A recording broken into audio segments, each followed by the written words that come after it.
na tayo, Manal. Hindi. Ibabalik ko na to bukas. Pero ayoko talaga ng horror movies eh. Hindi talaga ako makapaniwalang ibubuli ako ng sarili kong anak. Miyamura! Nahanap mo ang phone mo? Ha? Bakit? Nabanggit sa akin ni Toru kung saan-saan mo raw iniiwan ang phone mo. Dapat lagi kang nag-iingat sa Ang lamig na. Simula bukas magsusuot na nga ako ng scarf.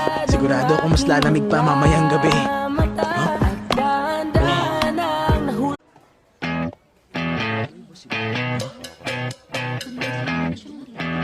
Ano ba ito? Sinabi ko na, ibinigay ko na sa kanya lahat ng files na ginawa ko. Pero may importanteng...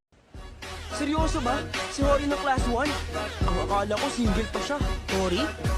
Hindi ba kaklase mo siya sa elective? Balita Sobrang ko nagustuhan matalino ko ang siya. horror movie. At cute din naman siya.